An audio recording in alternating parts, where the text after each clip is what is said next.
jërëjëf Pape alors Amadou ba léegi ñu continuer suñu waxtaan ak yow ñu ngi doon wax ne assemblée nationale tey dinañ ko waxtaan lu bëree bëri ça tombe bien parce que député nga nekk également 5e vice-président ñu bëri nag dañ doon xaar Amadou Ba président de l'assemblée ba mu jàgg ñu ne Amadou Ba au moins président du groupe de la majorité finalement Amadou Ba 5e vice-président un peu déçu wala pour yow c'est rien du tout.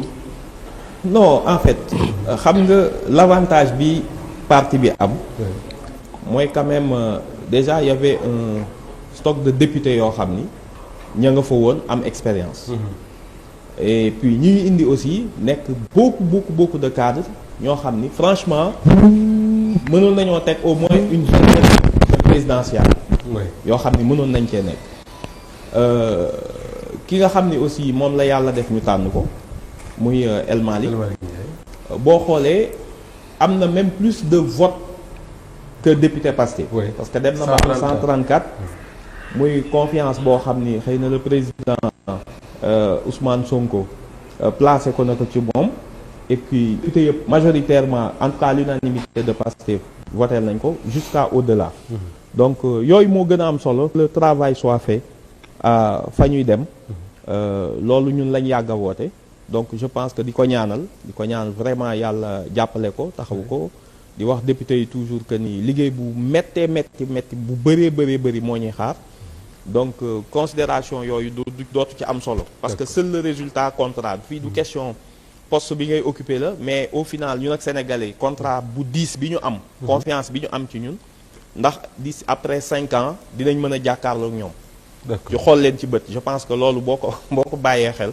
xëy na moo la ëppal solo yow pour yow moo la ëppal solo non ñëpp sax de façon globale parce que Pastef si vous avez bien vu def nañ investiture pour député déggoo coow et le président ne s'est pas déplacé Ousmane Sonko avec des mallettes d'argent pour calmer ku mer wala dara les gens ont vu que ni y avait de l'objectivité lii tamit ça s'est passé comme ça les noms sont sortis nit ñëpp validé ko tey lañ doon def l'installation des commissions ça s'est passé comme ça mais comme j'ai dit que ce soit Aïb que ce soit bu ñu waxee rek ñu ne ñeenti tur xam nga lu doon am problème mooy ñu ne ñu président assemblée nga naan ñii de koo fa wax sax matu ko mais boo demee ba mën a tudd ñeent juróom fukk rek da ngay sant yàlla xam ni c'est ça le plus important. justement yaa ngi wax ne ci groupe bu député yooyu nekk seen groupe constitué seen groupe am na ci ñoo xam ne am nañ expérience parlementaire.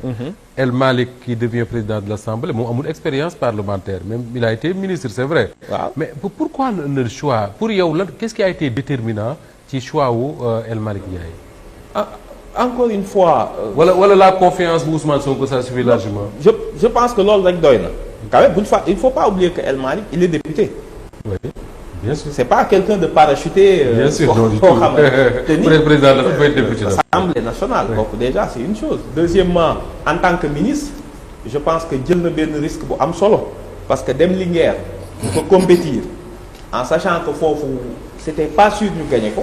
bu ñu ko gagné woon tey. est-ce que c'est pas la première fois ngeen gagné ñu gagné ko d'ailleurs. donc mu wane ni quand même il a su en peu de temps et puis son travail au ministère des Transports est unanimement salué franchement lim ci taxawaay te pourtant mënoon nañ ni ko amoo expérience ministérielle.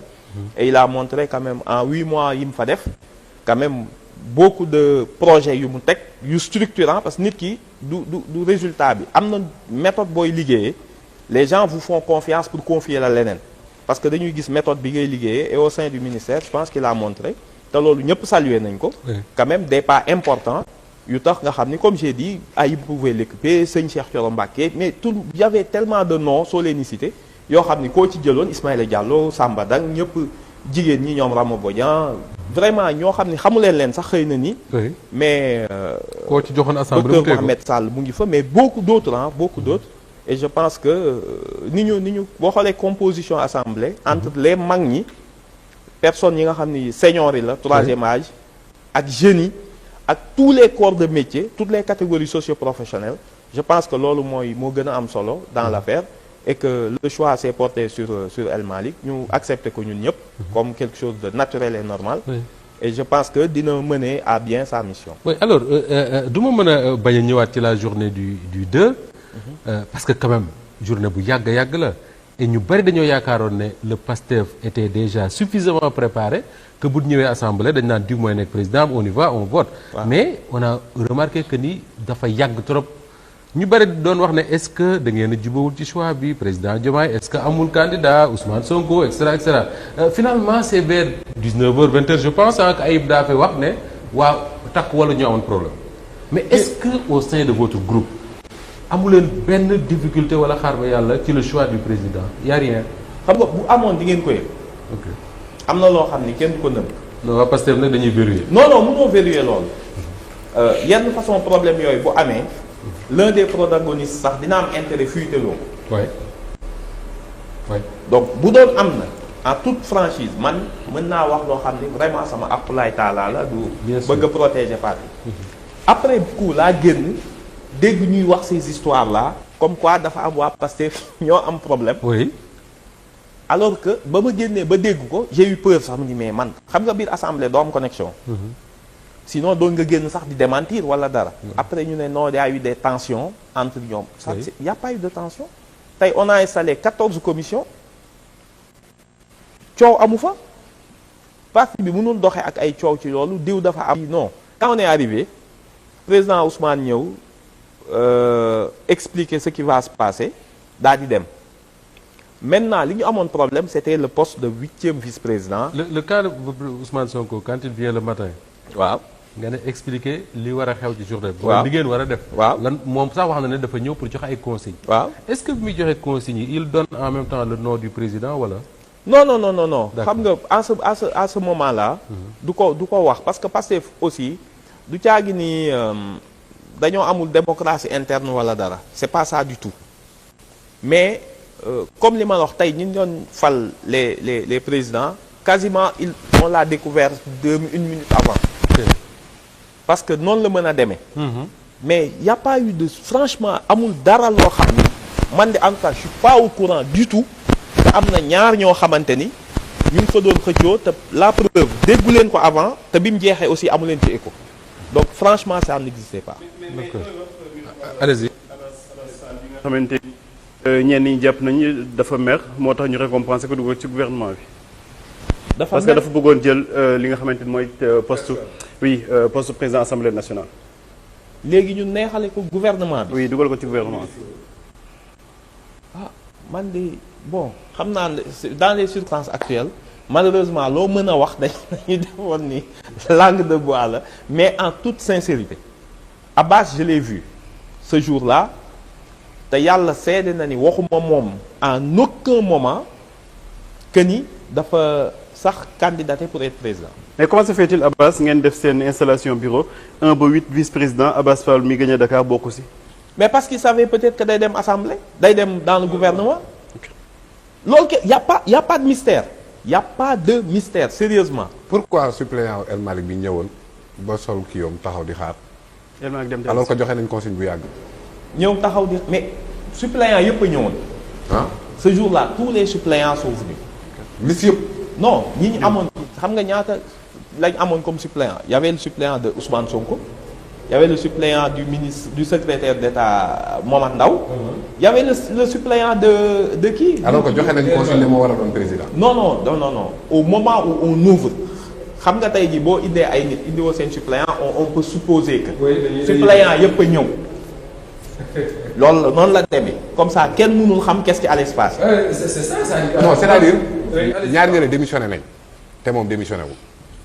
mais loolu lépp ñaar ñële démissionné nañ. waaw non démissionné comme non suspendre nañ Ousmane Sonko Momar Talla Ndao suspendre nañ. waaw mais El Malick suspendre wul. d'ailleurs balay amatu ñëwaat pour préciser que ni la différence entre la démission bi Macky Sall def ak suspension de mandat bi Ousmane Sonko def rapidement s'il te plaît ñu avancer. waaw lu ñu suspendre mooy lu ñu mën a continuer après. mooy Ousmane Sonko il peut revenir loolu mooy lu ñu mën a continuer. nekkaat député. waaw d'accord donc bii nii bon am na fi yàgg. oui. même ñoom Amadou Ba ay ñoom. kii Macky Sall moo ko fi def d'ailleurs. moo voilà changé loi pour def loolu. mais man loolu mooy sama problème. mooy ne moom démissionné wul suspendre wul. donc kon bu doon day bañ ko suspendre rek ñëpp jàpp nañ ne El Malick moom xam nañ ne bokkul comme que ñii joxe nañ seen suspension. seen i suppléants ñëw nañ. mais kii deful loolu consigne joxe nañ ko. ba 18h. suppléant bu nekk.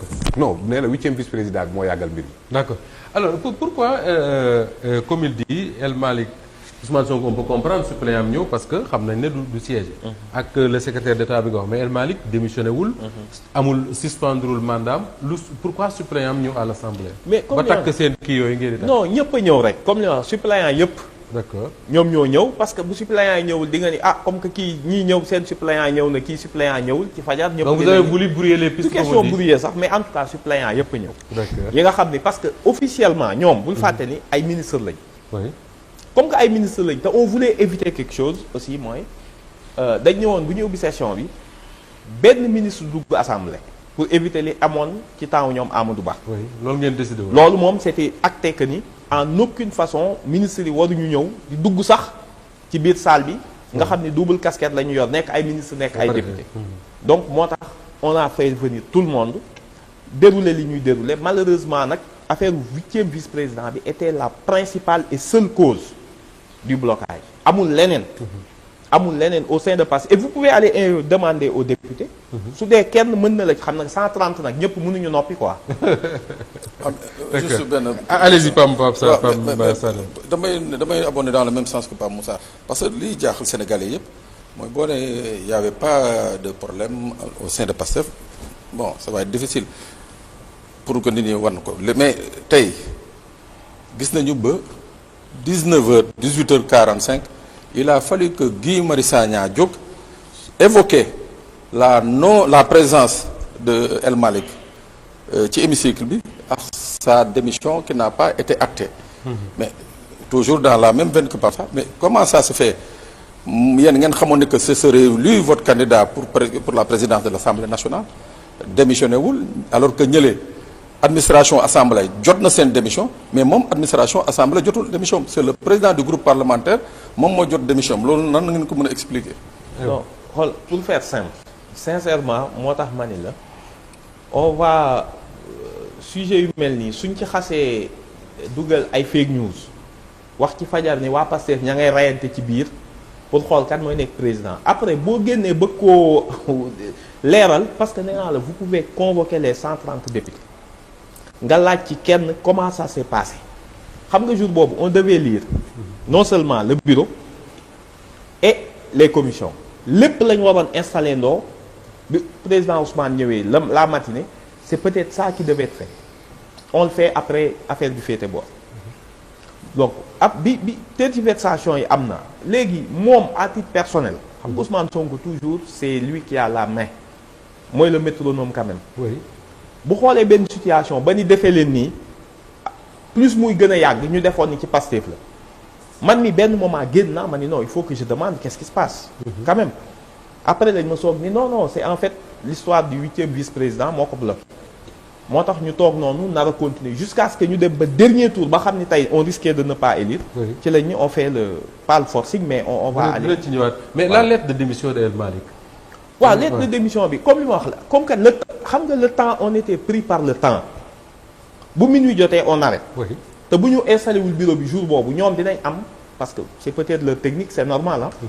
pour une minorité à l'Assemblée di nga am benn victoire symbolique ni vous avez pu retarder le vote suba mu nekk les grands donc temps bu xat boobu bu ko gii waxul woon sax dinañ fàtte ni on n'a pas.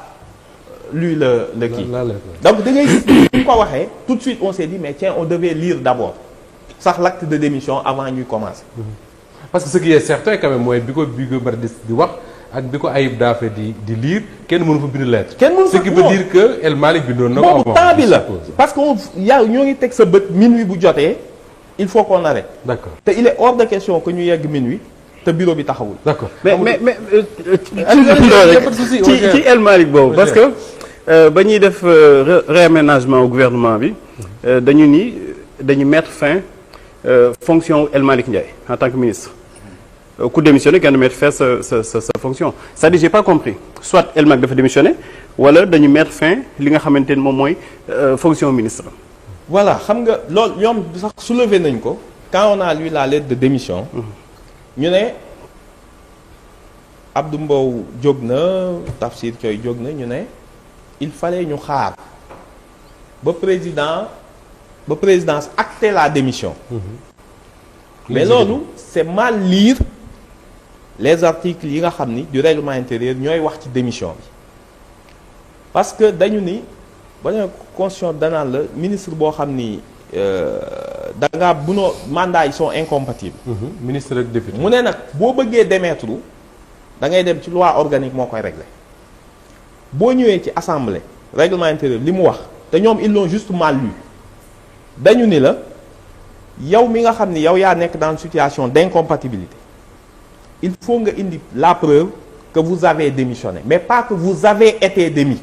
ok donc yow bindal wane ni démissionné nga parce que par analogie boo demee ba ci fin article bi danaan la fonctionnaire boo xam ni dafa war a nekk dans une situation de disponibilité parce que mënatul occuper ñaari postes yi liñ koy laaj duñ ni ko da ngay xaar ba sa kii bi nga administration bi nga dépendre valider sa mise à disponibilité déedéet dañ ni la bindal rek indil kayit bu wane ni bind nga ni je me mets à disponibilité parce que damay occuper fonction député qui sont incompatibles yow loolu rek la ñu la sant donc moom dès lors que présenté na démission jarul ñuy xaar bu gouvernement. comment le gouvernement présente ça c'est pas le c'est pas important du tout dès lors que moom teg na démission am rek parce que la démission sinon c'est d'office. d'accord amoo choix yow bu date bi jotee te defoo sa choix dañuy considérer comme démissionnaire d'office. donc boo déposé rek nga def acte yi c'est pas utile ngay xaar ñu accepter ko. boo xoolee l'esprit de la loi organique di nga xam ne lii may wax nii du mën a nekk les deux fonctions étant incompatibles. démission li tax nekkatoo ministre mooy acceptation. Mame Mbaye Niang démissionné woon na fi président accepté wul il est day continuer des ci ministre. oui or bu dee acte de démission bi moom mooy waree ne léegi député nga acceptation démission bi moom mooy waree ne nekkatoo ministre. kon moment boobu noonu sans l'acceptation day occuper deux fonctions yëpp. parce que c'est l'acceptation du président moo rend effective la démission. donc l'effectivité de la démission. moom moo ñëwagul.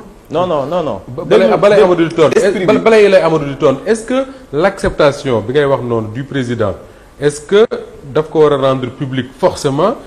wala pas du tout. d'accord pas du tout non loolu moom parce que mën na ko accepter ci heure boo xam ne ça n'a rien à voir. effectivement. doo gis ci constitution bi doo ko gis ñu ne la président ku démissionné démission techniquement sax amul techniquement constitution bi prévoirul démission ministre dañ ni le président nomme les ministres et met fin à leur fonction. C'est ça. donc techniquement doo fa gis démission. France moo am démission boo xamante par exemple le premier ministre France président mënu ko démissionner loo il accepte juste sa démission parce que mënu ko démissionner loo moom mais Sénégal deful loolu le président nomme les ministres et met fin à leur fonction donc démission amul techniquement maintenant ce qui se passe moom laa lay wax en cas situation exceptionnelle bii yow mu ngi mel ni man la disponibilité soo defee demande bala ngaa dem da ngay xaar ba ñu accepter ko n'est-ce pas soo nekkee magistrat bala ngaa dem da ngay xaar ba ñu réunir daal di bind conseil supérieur magistrature daal di ni waaw accepté nañ imaginez ku ñu fal le jour même il suffit nga montrer wu lettre bu wane ni bind nga ni conseil supérieur bul xaar ñoom ñu ñëw. d'accord je comprends. moo tax man la c'est spécial. waxuñu vous avez été démis dañ ni la nga montrer dans une situation boo xam ne yow démettre nga ci say fonctions. d'accord mais moom Moussa wala on avance. waaw non on avance Mamadou Seck. oui. ministre. oui. il avait démissionné non. il avait démissionné. gis nga démission. en tout cas il avait démissionné. donc pratiquement ça existe. oui. dans la pratique ça existe. encore une fois pour rappel il avait été cité dans un scandale il a démissionné. mais bind lettre président accepté ko. oui. mais xam nga du obligatoire. li ma la bëggee expliquer mooy président tey jii loolu politiquement la nga démissionné mu ne moo bañ. su bañee nga toog sa kër duñ la tëj amul délit du délit de. boo démissionné président bañ nga toog sa kër du délit. ne ko liggéey siw ma. ni ko liggéey siw ma politiquement lañ naan la le président n'a pas accepté la démission. ok. bis bu nekk nga dégg premier ministre démissionné na président bañ. mais techniquement amul du délit bu la neexee nga ni démissionné naa moo tax man la doo ko liire noonu parce que booy xool démission du ministre doo ko ci gis. d'accord. y a pas dans la constitution le ministre a démissionné nii lay démissionné bii lettre lay déposé non. bokkul ak Moustapha Diop muy démissionné ci non bokkul accepté ou pas il s'en va. parce que régime présidentiel nga nekk y a que le président. il nomme et met fin.